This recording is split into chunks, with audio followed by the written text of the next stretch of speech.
Bonjour tout le monde, j'espère que vous allez bien. J'aimerais aujourd'hui aborder un thème qui est un thème fondamental dans la pratique du karaté, c'est le bunkai. Alors vous l'avez tous une fois au moins travaillé dans vos clubs. Donc l'idée c'est comment travailler ces bunkai de manière efficace quand on est tout seul. Et encore plus dans la période actuelle. Alors déjà, dès que vous travaillez de manière seule, que ce soit pour les kions, vos katas, un travail de kumité dans le vide, il faut y croire.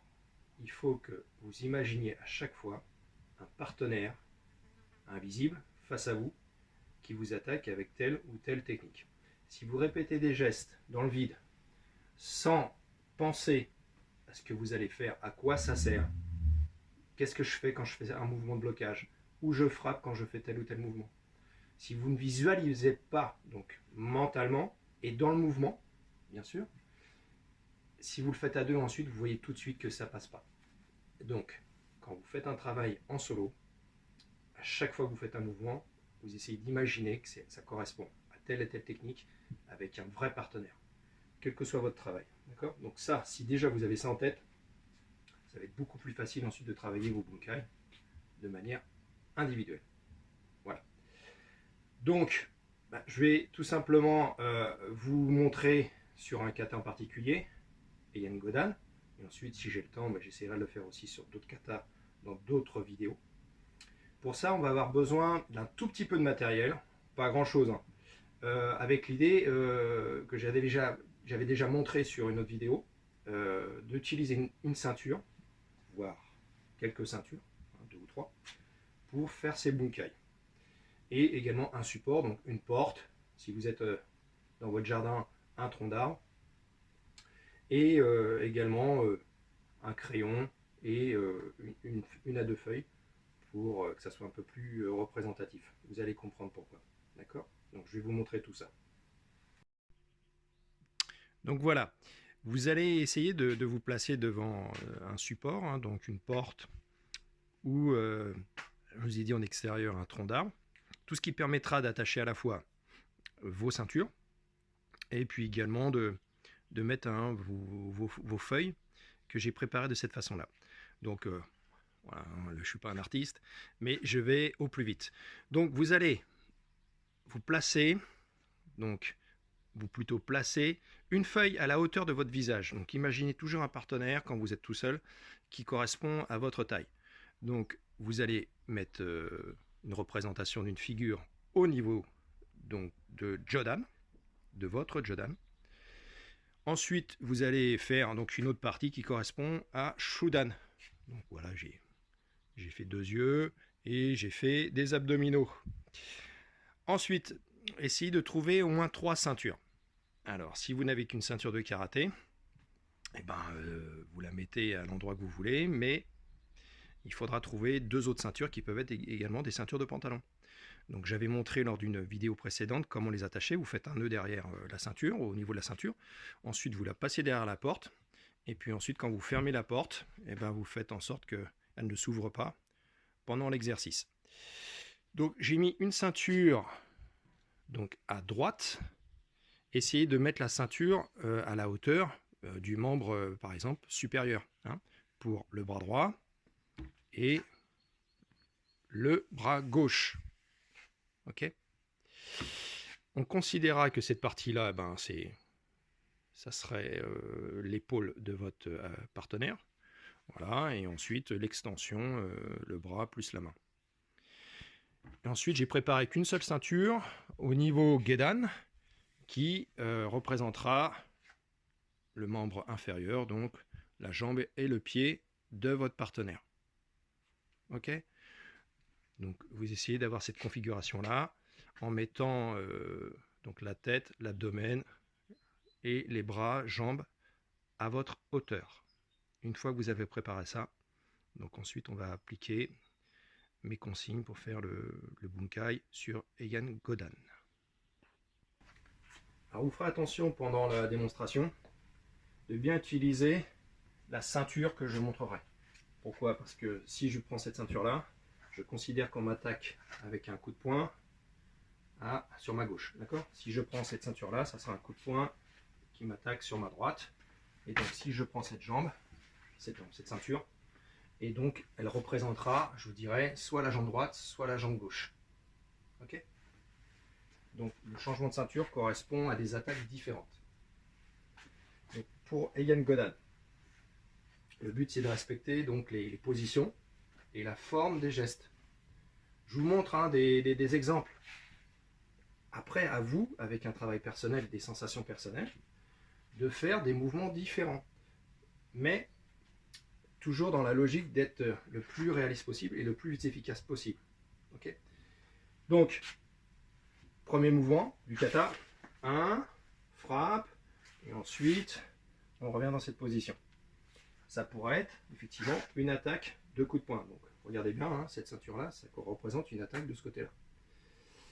Toujours une préparation. Donc, la préparation correspond déjà à je suis en position yoi ou en motodachi kamae, comme vous voulez.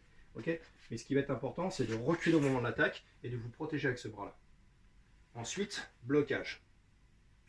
D'accord? Donc, tenez la ceinture pour vraiment simuler le ikite et le blocage. Ensuite, si je travaille à deux, n'oubliez pas la distance. Donc, si je suis loin sur le premier blocage, qu'est-ce que je fais? Je glisse en yoriashi, je conserve toujours la position du kokutsudashi et je frappe. D'accord? Et je frappe dans la partie qui correspond à un tsuki, par exemple, Shudan. Dans le kata, c'est Shudan. Ça tient la ceinture, mais ça tient également au niveau de l'ikite. Hein? Donc, je ne tiens pas la ceinture comme ça, je ne fais pas ça pour l'instant. Là, je tire ikite. Okay? Ensuite, je tiens le bras. Donc, si je tiens la ceinture, c'est que je n'ai pas lâché le bras de mon partenaire. Et ensuite, je reviens dans cette partie, donc mon bras qui est ici passe en dessous. Et je vais lui faire soit une clé d'épaule. Donc là, je vous ai dit, ça correspond à l'épaule. Soit une clé d'épaule, soit une clé de coude. Ou je viens frapper au niveau du visage. Ensuite, je passe mon bras derrière. Ça peut correspondre ensuite à un étranglement. Donc là, c'est la tête, la hauteur de la tête et étranglement. Ok, donc plusieurs possibilités, hein, mais toujours dans les positions du kata, dans les distances d'un travail par deux, et avec un travail ensuite au corps à corps. Et les bunkai, c'est toujours en finition corps à corps. Alors, je remonte. Donc, blocage, blocage. Frappe, je passe en dessous. Soit clé ici, au niveau de l'épaule, soit clé au niveau des coudes, soit frappe et étranglement. Ok? Et je reviens dans une position Ekodashi. On va le faire à droite, c'est la même chose. Donc soit je prends l'autre ceinture et je vais bloquer à ce moment-là, je peux bloquer cette fois-ci sur l'extérieur. Tout à l'heure j'étais sur l'intérieur. Là j'essaye de sortir sur l'extérieur, d'accord? Et donc là je vais frapper sur l'extérieur. Une fois que je suis sur l'extérieur ici, d'accord? Je vais revenir ici, ouvrir son bras et essayer de le faire tomber à cet endroit. Donc s'il est au sol, qu'est-ce que je fais?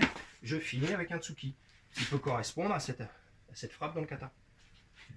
Donc pareil, je bloque. Ensuite, ce bras m'embête. Hein. Donc je vais en même temps le pousser sur l'extérieur. Je pousse sur l'extérieur et je rentre.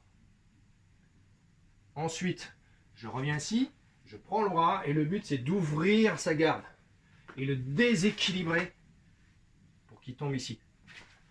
Et ensuite, je finis au sol. D'accord? Deux possibilités en fonction d'une attaque à droite ou d'une attaque à gauche. Le kata est symétrique, donc ensuite, je peux faire l'autre partie pareil. Donc si j'ai fait une partie d'un côté, sur un bras, rien ne m'empêche ensuite de faire l'autre mouvement sur l'autre bras. Comme ça, vous avez deux bunkai différents, à gauche et à droite. Ok? Ensuite, dans le kata, donc, on a ce mouvement-là, là, là, là et là. Donc, le mouvement Kokutsudashi, Morote Uke. Donc vous allez, pareil, utiliser la préparation du ukiuke pour bloquer, retrouver votre position kokutsudashi, ouvrir, tenir et frapper, soit en Uratsuki, soit en Tatetsuki. Voilà. Le mouvement basique Morite-uke comme ça. Voilà. Vous êtes débutant, c'est très très bien. Mais vous voulez utiliser un peu plus de bagage technique, il faut bloquer et frapper. D'accord? Donc, 1 et 2. Et vous finissez dans le gestuel du kata. Après, donc là, j'ai pris cette ceinture pour symboliser les jambes. Donc, attaque avec par exemple le côté gauche, donc le magiri droit de votre partenaire. Il attaque magiri. Donc, je rentre, je bloque. Pareil, un blocage Genbarai sur un coup de pied, c'est pas très réaliste. Donc, vous pouvez soit absorber, donc le but c'est plutôt esquiver et accompagner, soit passer sur le côté. Même si dans le kata on est de face, il faut que ça soit réaliste. Je ne vais pas bloquer un Genbarai comme ça. C'est bien quand on est débutant pour travailler la forme. Par contre, en application, c'est votre bras qui va prendre plus que la jambe de votre partenaire. Donc, 1, d'accord? Zenkutsu dans le kata. Là, on va utiliser en même temps la hanche. Et pareil, soit je fais ça et je viens frapper Gedan. Donc ça représente le Juji-uke. Faire un Juji-uke comme ça classique sur un coup de pied. Encore une fois, c'est dans la forme, c'est très bien. Dans l'efficacité, on essaie d'avoir toujours, pour les gradés, un blocage avec une frappe simultanée. Presque du sen no sen. On gagne du temps. Donc 1, d'accord, je viens bloquer, je dévie et je frappe. Maintenant, je peux anticiper, c'est-à-dire que au moment où il fait son magiri, j'anticipe, je rentre dessus et avant qu'il ait posé, ce bras-là vient passer derrière sa jambe. D'accord? Et ensuite, je lève. Donc le but, c'est qu'il soit dans une extension de jambe et que vous ayez ensuite la possibilité de lui faire balancer son corps pour qu'il tombe. Donc je vais passer ici et ce bras-là va rentrer derrière. Et là, je le saisis au niveau du mollet. Et je monte. Donc, je saisis, mais en même temps, je monte pour le faire tomber. Ce qui va m'aider à faire ce mouvement-là. Donc, 1, je viens chercher sa jambe derrière, et ensuite je monte. D'accord? Donc, magiri, blocage, 1 et 2. Ça, c'est possible s'il n'a pas posé son pied. C'est trop tard sinon. Donc, c'est pour ça, on anticipe, et à peine qu'il a ramené sa jambe, vous avez déjà passé votre bras derrière. Et lui, il va se retrouver ensuite comme ça. Il va au sol, vous finissez avec un atemi. D'accord? Sinon, autre possibilité, je bloque, je frappe, et ensuite il m'attaque Uesuki Jodan. Donc je vais bloquer ici, et bloquer ici pour faire ma clé. D'accord? Donc il attaque magiri. Ensuite, vous venez frapper Shudan. Il peut esquiver. Il revient vers vous avec une attaque Uesuki Jodan. Donc vous allez bloquer et passer votre main ici. Donc ça va faire 1, 2. D'accord? 1, 2. On est en Juji-uke. Ensuite, vous allez tirer votre bras et en même temps avancer vers lui. Donc le fait de tirer, ça va déstabiliser et ça va vous permettre d'avoir ensuite la main au niveau du coude. Donc, clé de coude. 1, 2, 3. Ok. Ensuite, dans le kata, on a ce bras-là qui va relancer. Donc, s'il essaye de partir, qu'est-ce que je fais? J'anticipe, je rentre sur lui et j'utilise ça comme une protection pour rentrer sur lui. Et je frappe. Si il reste, son bras va me gêner, donc je vais le dégager. Et ensuite, je rentre. Tsuki. D'accord? 1, donc on est là. Clé. Si il sort, vous lâchez, rentrez avec cette protection. Tsuki.